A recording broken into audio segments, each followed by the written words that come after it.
Assalamualaikum warahmatullahi wabarakatuh. Alhamdulillah, salatu wassalamu ala rasulillah wa ala alihi wa sahbihi wa mawala. La hawla wa la quwata illa billah, amma ba'd.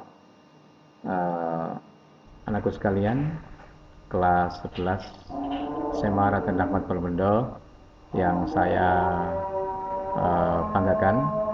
Alhamdulillahirrabbilalamin, sampai hari ini kita masih punya kesempatan untuk berjumpa di pembelajaran online ya. Mata pelajaran Aswaja kelas 11 SMA Raden Ahmad Balbendo, dan materi pada hari ini adalah materi taklid. Bagaimana taklid dan bagaimana sistematika taklid nanti kita bicarakan di bab kali ini. Nah, sekalian, supaya pembelajaran ini bermanfaat, mari kita baca suratul Fatihah. Mudah-mudahan Allah Subhanahu wa taala memberikan kekuatan lahir batin kepada kita untuk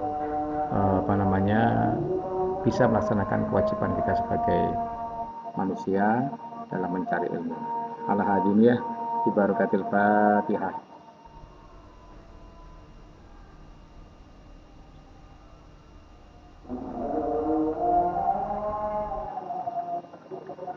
Baik, anak sekalian, tujuan pembelajaran kali ini adalah diharapkan kalian nanti setelah mendengarkan, menyimak, memahami apa yang saya sampaikan, maka nanti kalian akan paham apa itu taklid sebagai pengamalan ajaran Islam. Jadi bisa memahami taklid sebagai pengamalan ajaran Islam ya. Dan taklid ini adalah pengamalan ya, sesuatu yang harus diamalkan. Saya kira itu ya, memahami taklid sebagai pengamalan ajaran Islam. Lanjut, taklid. Apa itu taklid? Yang pertama, taklid itu secara bahasa artinya adalah meniru atau mengikuti. Taklid itu secara bahasa artinya adalah meniru atau mengikuti. Kemudian kalau dilihat dari ilmu usul fikih ya, dasar-dasar hukum, taklid itu adalah menerima perkataan seseorang, sedangkan kita tidak mengetahui dari mana asal pengetahuan itu. Ya, secara usul fikih, menerima perkataan seseorang sedangkan engkau tidak mengetahui dari mana asal pengetahuan itu.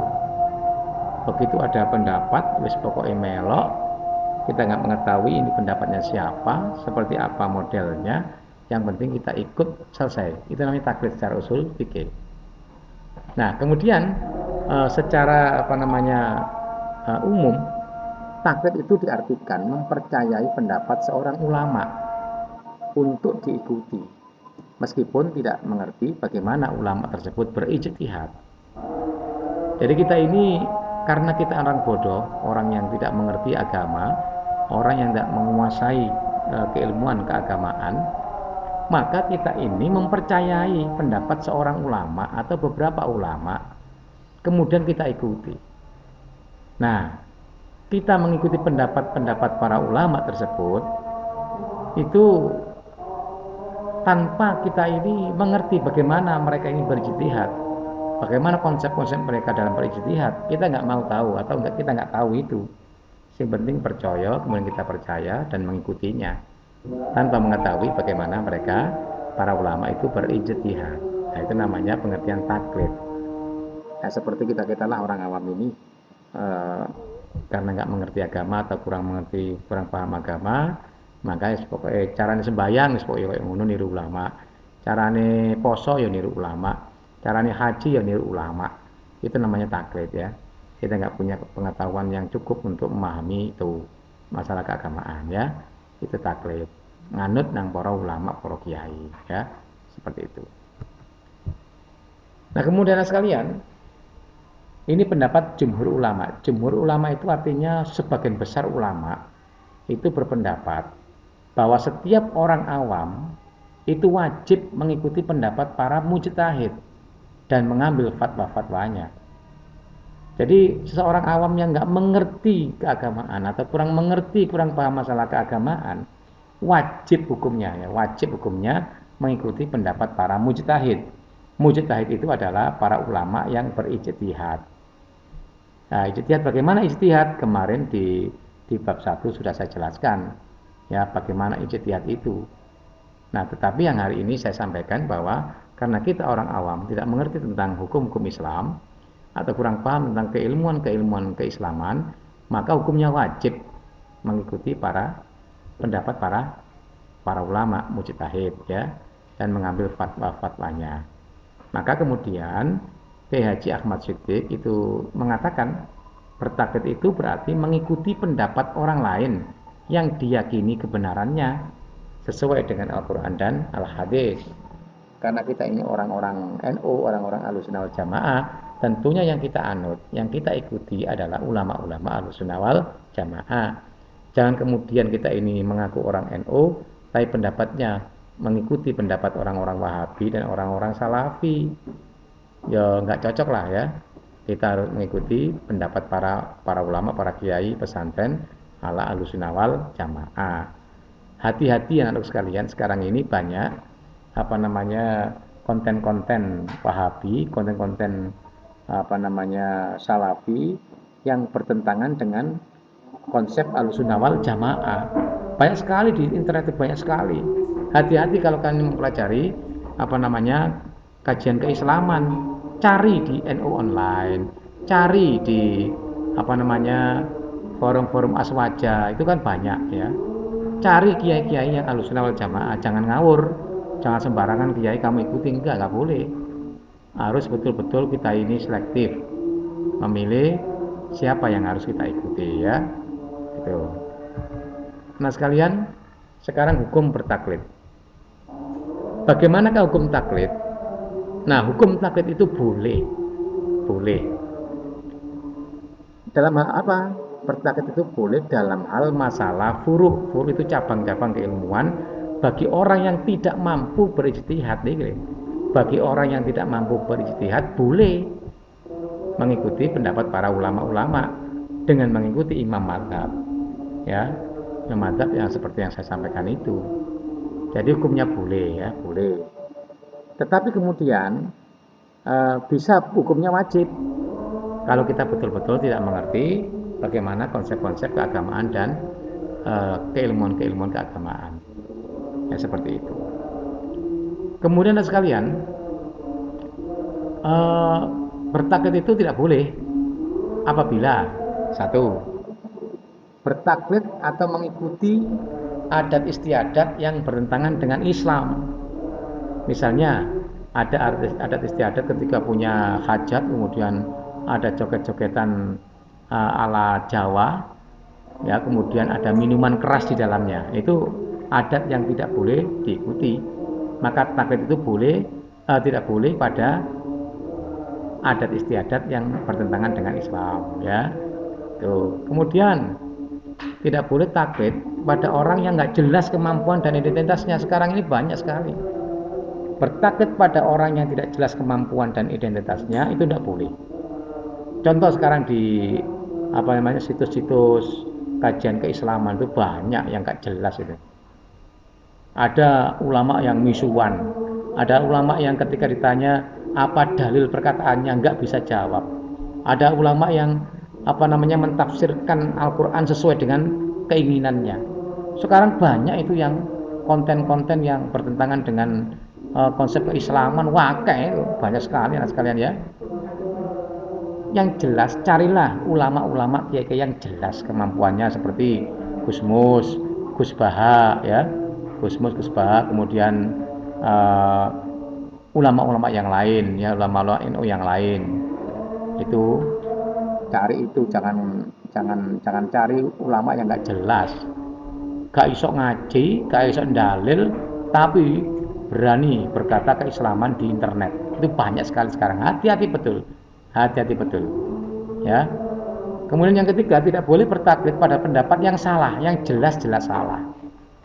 Contoh, ada pendapat seorang yang mengaku ulama tapi ulama gak jelas ini, mengatakan bahwa orang yang bertakwa itu diartikan juga orang yang bertakwa adalah orang yang dekat dengan Allah, maka disebut sebagai ulama. Ulama itu adalah orang yang bertakwa yang dekat dengan Allah. Sehingga dia mengatakan bahwa seseorang yang tidak punya keilmuan, kemudian dia bertakwa kepada Allah, dekat dengan Allah, maka dia sebut sebagai ulama.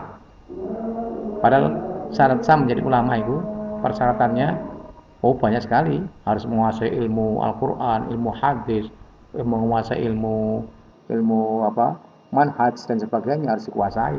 Kalau seorang itu nggak punya ilmu agama, kemudian dia dekat dengan Allah, takwa kepada Allah, maka dia ulama, itu juga salah. Ya, itu pendapat yang salah, jelas salah. Jangan diikuti ya. Ya, seperti itu. Banyak sekali sekarang ini orang-orang ini mentafsirkan Al-Quran, hadis semaunya sendiri sesuai dengan keinginannya, yang penting menguntungkan dirinya. Ini banyak sekali. Hati-hati ya. Yang terakhir, tidak boleh taklid pada masalah keimanan, kecuali orang yang benar-benar bodoh. Kalau masalah keimanan itu harus belajar. Harus belajar. Bagaimana itu sifat-sifat Allah, bagaimana sifat-sifat Rasul, bagaimana itu hari kiamat dan sebagainya. Harus dipelajari. Kecuali orang yang betul-betul bodoh, yang betul-betul ketika dia belajar tidak bisa menerima dengan baik karena IQ-nya di bawah standar misalnya, maka boleh tidak belajar keimanan. Tetapi bagi orang-orang yang punya akal pikiran bagus, maka wajib baginya belajar masalah keimanan. Tidak boleh taklid ya, seperti itu dalam hal keimanan. Baik, yang terakhir sekalian, manfaat dari bermadzhab itu adalah memudahkan umat Islam untuk mempelajari ajaran Islam. Seandainya karena madzhab, maka jelas kita akan kesulitan mempelajari ajaran Islam. Kita membaca Quran aja nggak bisa, apalagi tafsirnya Al-Quran. Bagaimana Al-Hadis, bagaimana tafsirnya Al-Hadis, bagaimana itu ayat-ayat yang nasah, mansuh, itulah maka 11 tambahan. Maka bermadzhab itu memudahkan umat Islam untuk mempelajari ajaran Islam. Yang kedua, menyelamatkan umat Islam dari penyimpangan, salah tafsir, kekeliruan. Ya seperti tadi anak sekalian. Sekarang ini banyak orang-orang yang mengaku ulama, mentafsirkan Al-Quran semaunya sendiri. Terjadi banyak penyimpangan-penyimpangan. Mereka tidak mengetahui asbabun nuzul, nggak mengerti tentang ilmu asbabul wurud, nggak mengerti tentang ilmu bahasa Arab, ilmu tafsir, tidak ngerti sama sekali. Mereka mencoba mentafsirkan Al-Quran melalui terjemahan.